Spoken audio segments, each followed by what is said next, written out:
اسے چند اس کی خوشامدی الفاظ اس کے لیے کہے گا اور پھر اچانک سے اس سے موبائل لے گا جو اس کے مطلوبہ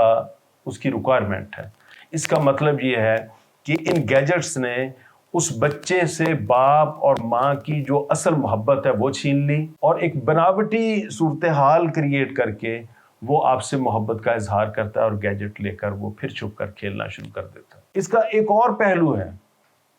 کہ جس وقت ایک بچہ گیجٹ کھیل رہا ہے، کوئی بھی گیم ایسی نہیں ہے کہ جب آپ اس پہ کھیلیں تو اس پر اخراجات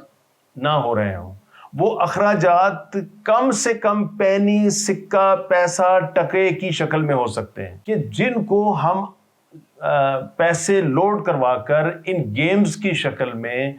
پیسہ جو ہے وہ کسی نہ کسی جگہ پہ ٹرانسفر ہو رہا ہے۔ آج پھر میں اس بحث میں جائے بغیر کہ ان باتوں سے کون فائدہ اٹھا رہا ہے،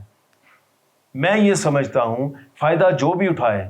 ہمیں یہ دیکھنا ہے کہ میں اپنے بچے کی تربیت کیسی کر رہا ہوں۔ میں والدین سے ضرور امید کروں گا کہ آپ اس پہ غور کریں گے۔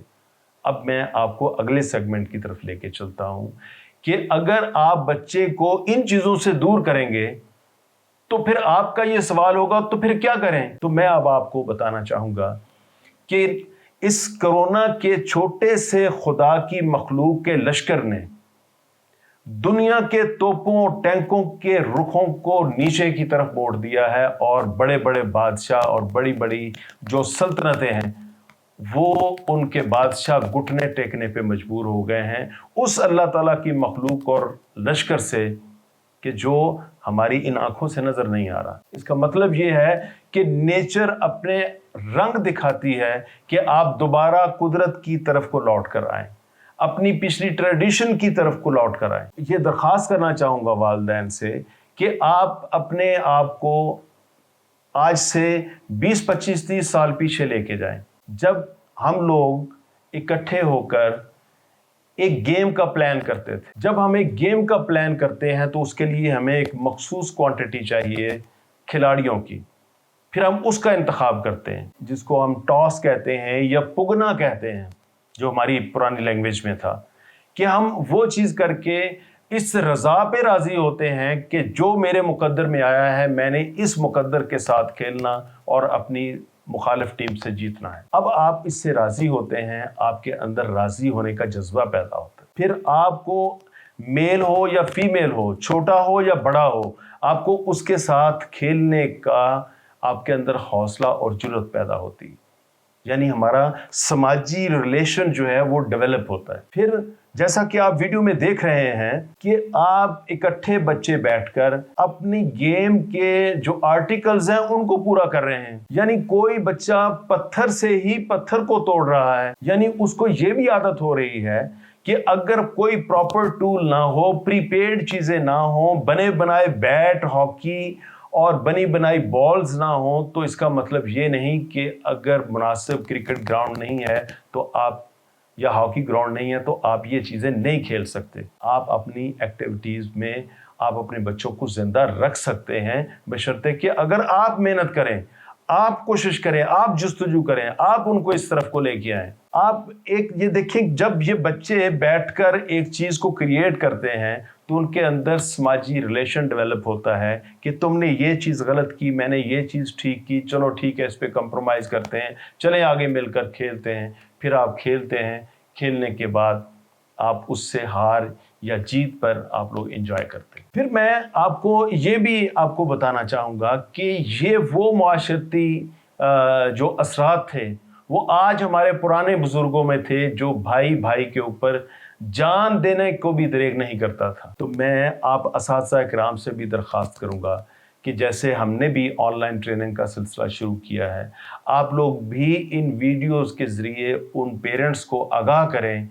کہ ان چھوٹی چھوٹی چیزوں کے کیا کیا فوائد اور کیا کیا نقصانات۔ جی، تو اس کے بعد ہماری جیسے ٹریڈیشنل سپورٹس میں بہت ساری گیمز آتی ہیں، لیکن کم از کم ہم وہ گیمز تو کھیل سکتے ہیں جن گیمز میں انسان کے یا بچوں کے اخلاق متاثر نہیں ہوتے، جیسے پکڑن پکڑائی تھی، اور اس کے بعد ہم عام طور پر بچے تمام مل کر دائرہ لگا کر ہم کوکلا چھپاکی ٹائپ کی گیمز کھیلتے تھے جس میں انٹرسٹ ہوتا تھا، بچے ہنستے تھے، اور وہ ہنسی وہ تھی جو ان کے اندر سے نکلتی تھی۔ اور آج بھی تمام ہم جیسی ایج کے لوگ ہم انہی گیم کو یاد کر کر کے آج بھی کھیلتے ہیں۔ ہم نے اپنے ارد گرد حصار ایسا باندھ لیا ہے، ہم نے ماڈرن ٹیکنالوجی کو یہ سمجھ لیا ہے کہ یہ ماڈرن ٹیکنالوجی ہے، اب میں ماڈرن آدمی ہوں، کیا میں یہ گیمز کھیلوں گا، میں رسا کودوں گا، بچیاں یہ فیل کریں گی کہ وہ سٹاپو کھیلیں گی۔ جیسے بچیوں کے بارے میں سادہ چیزیں تھی کہ سٹاپو کھیلنا، آپ گمان بھی نہیں کر سکتے کہ اس کے کیا فوائد تھے۔ سادہ سی گیم تھی۔ گیم کیا تھی کہ آپ نے پہلے ایک گوٹ کو یا آپ مٹی کے پیس کو آپ نے گرانا تھا، اس کے بعد ایک ٹانگ کے اوپر